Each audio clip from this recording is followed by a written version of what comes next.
good morning. It is so cold outside. It's literally like foggy and raining, and it's like 10:30 in the morning. Cool. I have my blankie and I have my coffee. I need coffee this morning. Okay, so hello, welcome back to another video and the third and final part series of the wedding series. So this one is all about how we planned our wedding in 4 months. Really not gonna be that interesting, I feel. Just a few tips if you are someone who wants to get married quickly and who has like maybe been engaged for a long time or been dating this person for a long time. You've gotten engaged and you know what, you just want to seal the deal, you want to get it done, you know. So that is what this one is going to be all about. Yeah, so we got engaged in May, got married in September, so we had 4 months: May, April, May, June, July, August, September. Yeah, okay, 4 months. I think it was the end of May, start of June. 4 or 5 months, I'm gonna say, is how we planned our wedding. I just wanted to get married. There's lots going on in life, and you know what? I just wanted to get married, and I wanted to get it done quickly. Yeah, so if you are one like me, wants to do the same thing, continue listening. So first off is that I actually did a lot of research. I feel like as a girl, and I know that some guys have this dream as well, but you are thinking about a wedding. Okay, most girls think about their wedding quite early on in their life and dream about that day, and when you're a teenager, when you start dating, you think about it a little more, maybe. Maybe that's some of us, maybe that's not. But yeah, so I kind of had already a vision for my wedding and kind of knew what it was going to look like / entail. So there wasn't much to it. I basically went on Pinterest. I'd been saving a lot from many years. Basically, when I started having Pinterest, I saved a lot of wedding ideas to the time I got engaged, and then kind of narrowed it down. And I think as you grow up, obviously a lot of things change, your likes, your dislikes. Yeah, so that changed a little bit, but my love for boho and rustic things still stayed the same. So I was very thankful for that. So you're going to, first off, when you get engaged, you still want to have your engagement party, all of those lovely things. We had a very low-key engagement party, but it was still so lovely, and it was really nice to celebrate with friends and family. But yeah, as I was saying, so the first thing you're going to do is research a lot and find your color scheme and your theme. So ours was rustic chic. So you're going to have a theme in there. Maybe you want to get married in the city and have this like fancy ass glorious wedding. Go for it. So you're going to want to pick your color scheme and your theme of the wedding. The next thing you're going to have to do is write a guest list. That was the hardest thing, I think, was writing our guest list. And like, obviously you have a budget, so you want to see how many people can come within your budget. And we had narrowed it down to about 60 people we had about 80 or more than 80 people coming. And we really had to narrow it down. And I was kind of thankful from like where we had started. A lot of our friends and people that we knew just dropped off and weren't in contact with us anymore. And we weren't really friends with them anymore.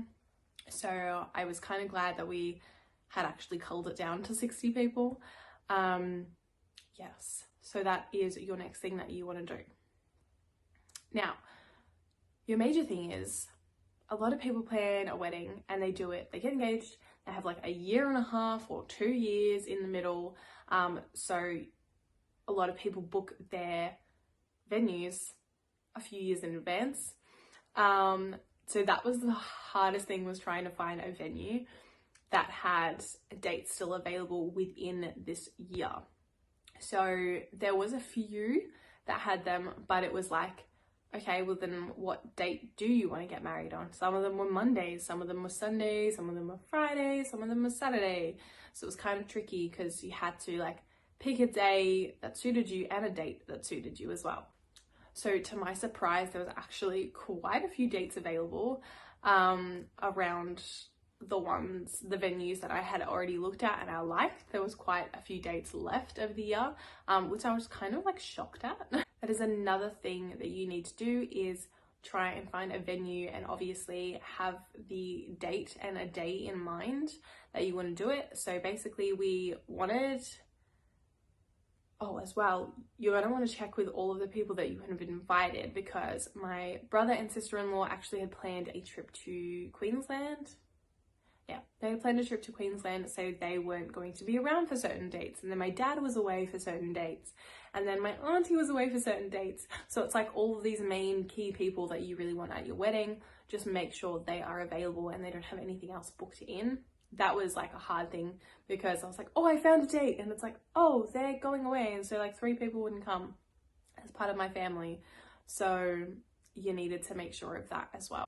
So we had a date in mind in October that suited everyone, my family, all of that. It was great. It was like a Saturday, and then we had checked with the venue and it was like $4,000 more expensive to do it on a Saturday.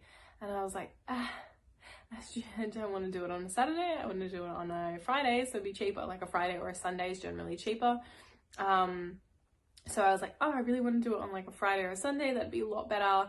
And they also had different wedding seasons. So the most popular seasons are from October to like January, I guess. It's like that's really warm spring, summer months. And then the colder months are obviously not as expensive.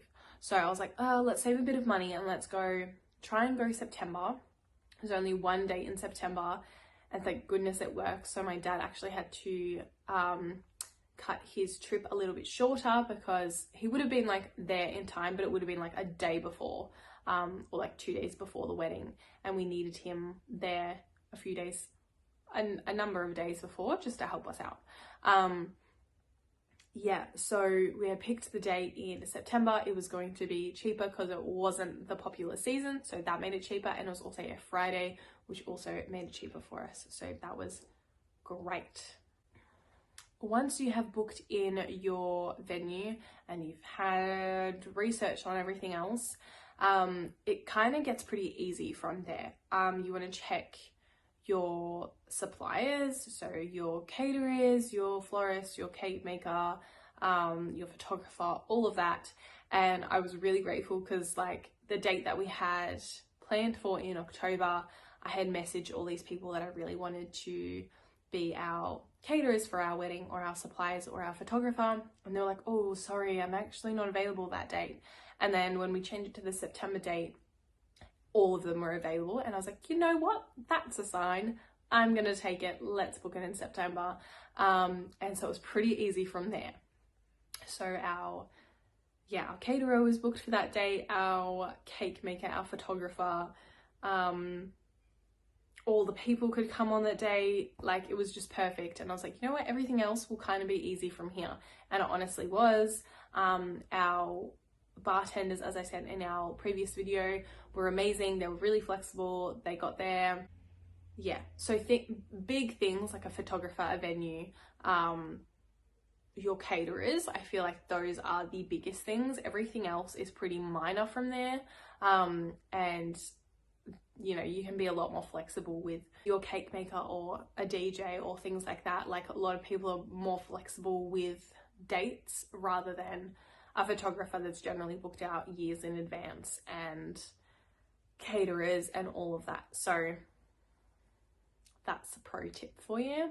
Okay, probably the biggest issue was the wedding dress. So I had done research on this before.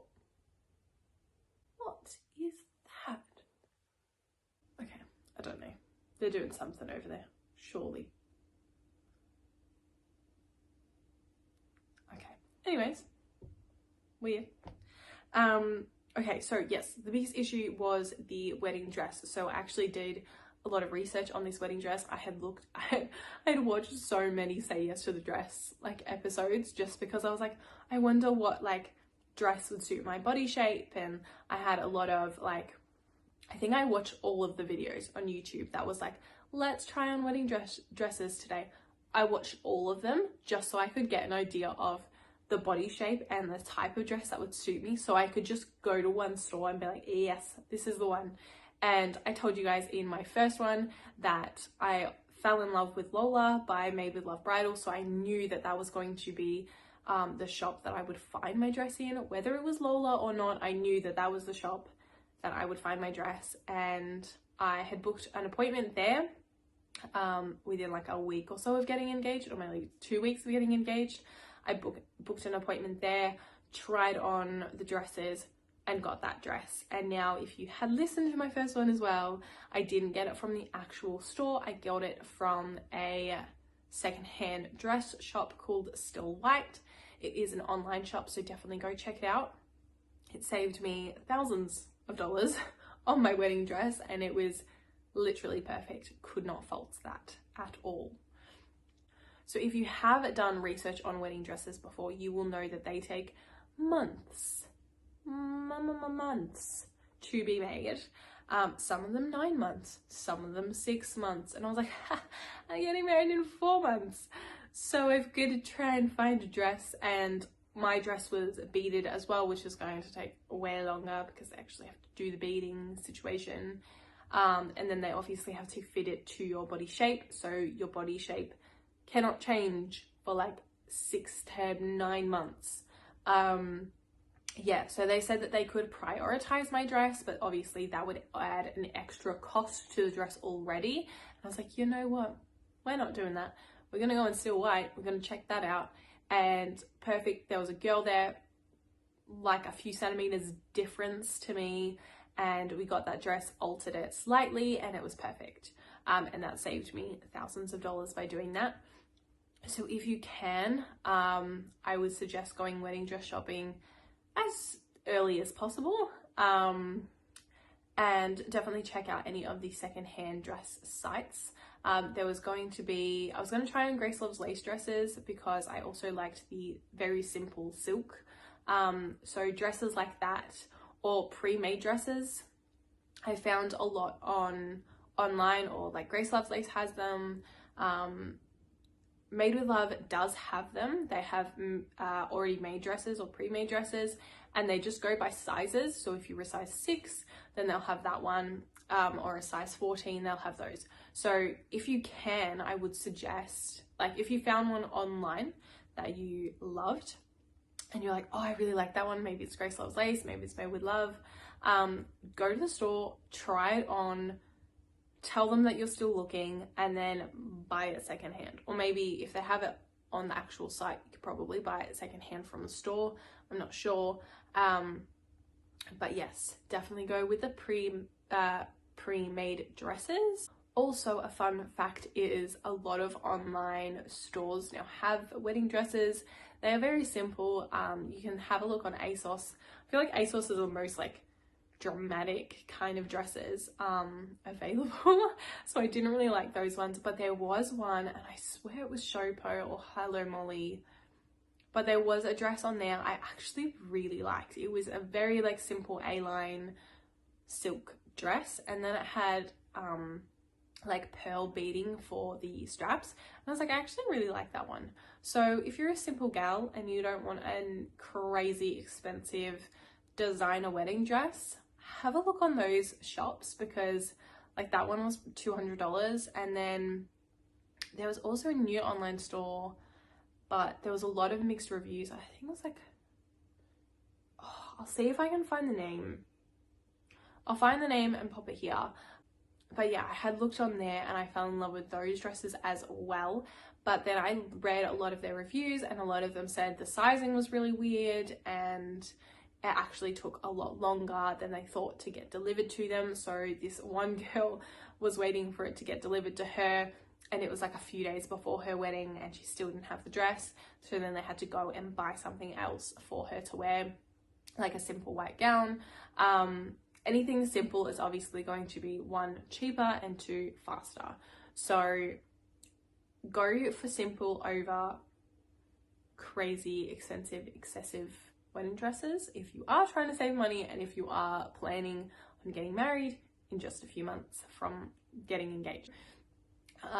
So having like a little bit of wedding knowledge in the back of your mind, I think definitely helps. So hopefully from all of these videos, after watching them, you have a few tips that you can use. Also, I forgot to mention in the first one a few other budget friendly things that we did. So we didn't use paper invites. We actually just made our invites from Canva and sent texts to everyone. And I feel like that's probably not as personal. I understand that. And I'm a stationery lover. So yeah, but by the time you like design them, get them printed, mail them, like the cost of mailing things these days, it's just expensive. I'm like, it'd be different if it was still 50 cents or like 20 cents to send a letter, but it's like $1.50 now. And times that by 60 invites, quite a lot. So didn't want to do that. So we saved money via that, and we also we didn't have a DJ. We had just a like Spotify playlist that they played through their speakers. So definitely if you can do that, I'd suggest doing so. I don't think that jewelry, I actually used my mum's bracelet, my sister's earrings that she wore for her wedding, and then like a few other pieces that I already had. So if you already have jewelry that you love and are obsessed with, then you don't need to go and buy it. I'd highly suggest doing that. I love gold and I wear gold all the time normally, but when I tried gold on with my dress, it just didn't go. It looked so bad. Like it looked like just fake gold, tacky looking jewelry, and I was really sad about it because I actually have this one bracelet and earrings that I'm obsessed with, and I couldn't wear them because I was really sad about it. The earrings that she wore for her wedding, which were perfect, and then my mum's bracelet as well, and it just made it a little bit more special because like they're there with you on the day. So yeah, just those small things that we did that also saved us a lot of money. Like DJs are great, sure, no worries. And I think with them, the only fun bit I like is the flashing lights and stuff as well. And I didn't know, but our venue actually had those. It wasn't until like our party kind of started that the lights came on, and I was like, oh, what? You have these? Like, thank goodness you have them, because it just kind of adds to that mood a little bit better. But yeah, because with a DJ, you also have to make a playlist and send it to them anyway. So why not just use Spotify? You can like do the thing on Spotify where it overlaps. So when the song is ending, it starts the next one. So you can definitely do that on Spotify. So we had that done, and it was pretty good, and people still like requested songs and everything. So that was a nice, easy thing to do as well. Yes, so not much else in the way of planning a wedding. I would just kind of say those, definitely research everything, pick a theme for your wedding and a color scheme. From there you can go, like pick your venue off your theme of the wedding that you want, pick dresses online, pick jewelry, all of those things that you can kind of just smash out and are really simple from there. And then once you find your venue, then you will obviously know the date, so then you can have a look at your suppliers and caterers. Definitely I feel like after you found the venue and they've given you dates, or even if you've just found the venue, have a look at the photographer, caterers, what did I say? Photographer, caterers, and other just like local suppliers within that area, or that you've like fallen in love with over time. Definitely have a look at those first as well. See if they have any dates available, because then if the venue gets back to you and doesn't have the date, then you can be like, okay, cool, I won't use them, I can't use them. Or if they have that date, you'll be like, cool, booking you, no worries. Yeah, and then the next one was your wedding dress. So have a bit of a research on wedding dresses and book somewhere straight away. And then also take your measurements. Take your measurements by yourself. They actually don't tell you what your measurements are in the bridal store, which I think is quite funny, because they know all these little tricks that we can use now. And I asked her, I was like, oh, like what size am I? And she was like, oh, I can't tell you that. I'm like, oh, okay, like I understand, but also be nice to know what size I am. Yeah, so I did my own measurements so that I could adjust them for Still White. And then, so if you adjust all your measurements, I'm pretty sure you can do that on Still White. You can put in your measurements or your height, and more dresses will come up in that kind of group. Same with like any online store. If you select a size 8, those sizes will come up for you, that kind of thing. Pretty sure that's all I have for you. I hope you enjoyed it. I hope you have learned how to save thousands on your wedding, learn from our mistakes, and now know how to plan a wedding in 4 months. Make sure that you like and subscribe because it just helps me out a little bit. I am very glad that I have a few subscribers now. That's really nice. And I don't know who any of you are, but thank you for watching. We'll see you very soon. I'm excited for the next few videos. All right, bye.